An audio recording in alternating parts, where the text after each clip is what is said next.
आज ही डाउनलोड करें और अपने पसंदीदा शोज का आनंद लें। तुम मंदिर में थे? जी।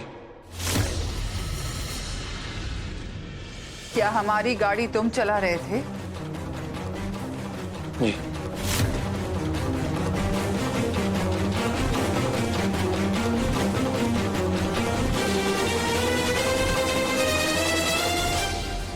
और वसुधा तुम, क्या तुम भी इस खेल में शामिल थी? नहीं नहीं देवी हुकुम, मेरे को मंदिर जाने से पहले कुछ भी पता ना था। जब मैं मंदिर गई और मैंने वहाँ देव सर ने ड्राइवर की वर्दी में देखा और मेरे को लगा कि देव सर वो सब अपनी मासा के लिए कर रहे हैं, तब मैंने उनका साथ दे दिया।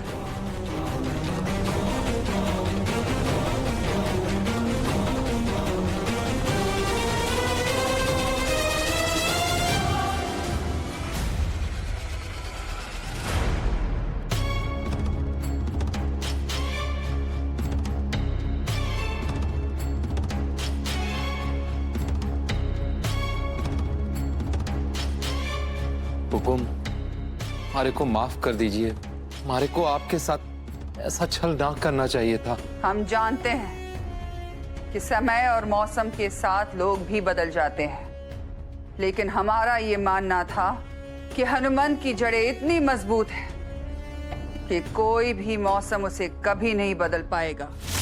लेकिन आज तुमने हमें गलत साबित कर दिया। हमसे पूछे बिना, हमें बताए बिना तुमने हमारी गाड़ी किसी और को चलाने क्यों दी? इस गलती के लिए हम तुम्हें कभी माफ नहीं कर पाएंगे। आप हमारी गलती की सजा हमारे को दीजिए, लेकिन आप यूँ ना बोलिए कि आप हमारे को माफ ना करेंगी। तुमने गलती की है, इसलिए इसकी सजा भी तुम्हें मिलेगी।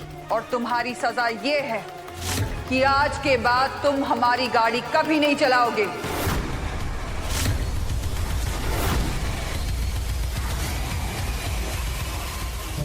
इससे पहले यो बाप बेटी भाभी सा ने बहला फुसला कर अपनी सजा कम करवाए, मैं अपने गांव से एक बढ़िया ड्राइवर बुला लेती हूँ। लेकिन चंदा, उसमें हनुमान की क्या गलती है? देव उसे अगर कुछ करने को बोलेगा तो वो मना कैसे कर पाएगा? नहीं बड़े हुकुम, गलती तो हमारी ही थी। मैं यो सजा सह लूंगा, लेकिन हुकुम की माफी के बगैर जी ना पाऊंगा।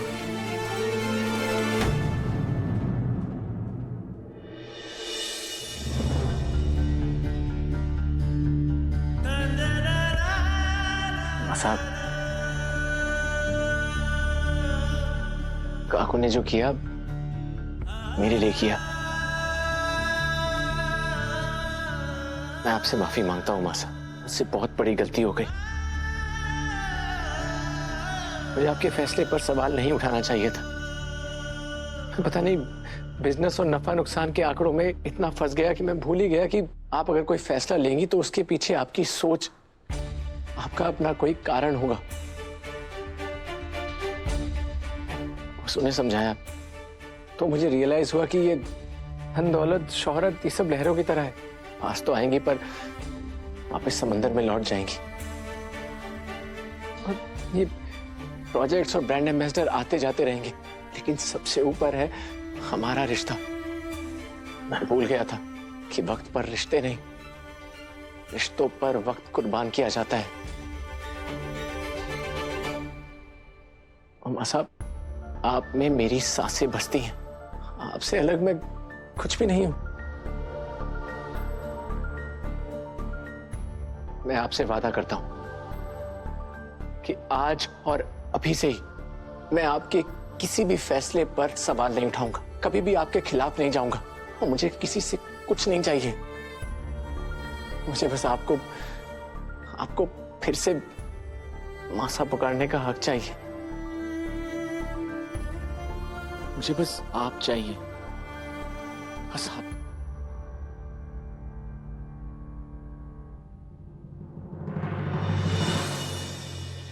मेघा,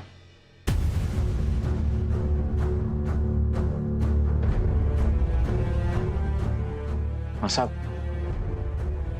आप मेरी और मेघा की सगाई बहुत धूमधाम से करना चाहती हैं ना? अगर मेरी सगाई से आपकी खोई हुई हंसी लौट आएगी तो मैं मेघा से सगाई करने के लिए तैयार हूं।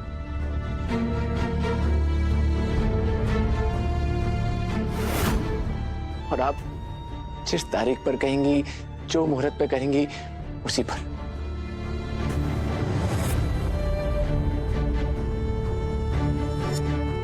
हमारी वजह से तुम्हें जल्दबाजी में कोई भी फैसला लेने की जरूरत नहीं है दीप। नहीं मां साहब, जल्दबाजी कैसी?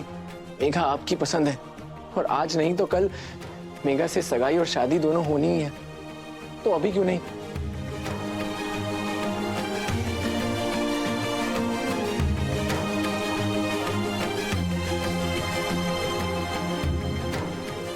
दादा इतनी हड़बड़ी में कोई फैसला तो नहीं लेते। फिर आज क्या हुआ? और दादा के इस फैसले से वसु का चेहरा क्यों उतर गया है? देव, हम तुम्हारे इस फैसले से बहुत ही खुश हैं। शुभ काम में देर कैसी, हम तुम्हारी और मेघा की सगाई बड़ी धूमधाम से परसों ही करवाएंगे।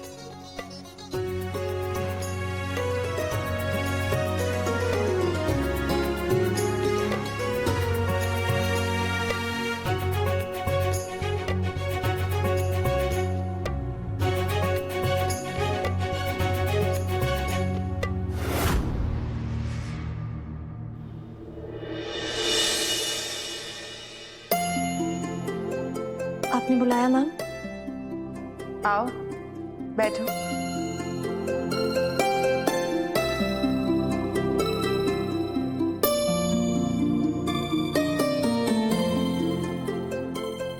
हम तुमसे कुछ पूछना चाहते हैं।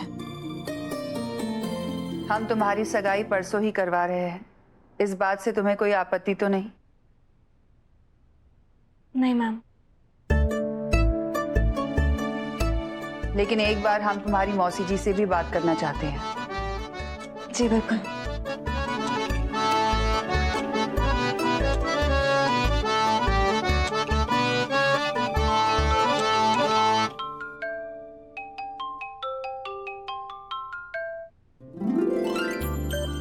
चंद्रिका जी, कैसी हैं आप? हम बिल्कुल ठीक हैं।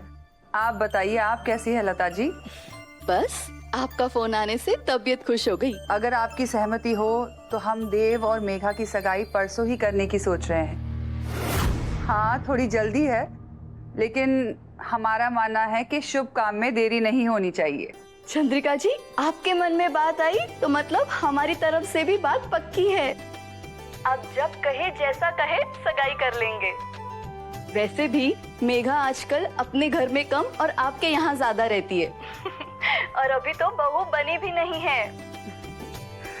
लता जी, उसका भी तो अपना ही घर है और तैयारियों की आप चिंता बिल्कुल मत कीजिए, सारी जिम्मेदारी हमारी है।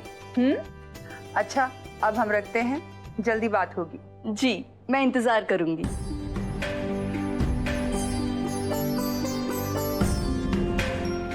मेघा, यहाँ आओ। लता जी भी परसों की सगाई से बहुत ही खुश है। हम अभी आए। लता खुश तो होगी क्योंकि उसकी मालकिन जो खुश है। आखिर वो है तो मेरे हाथ की कठपुतली।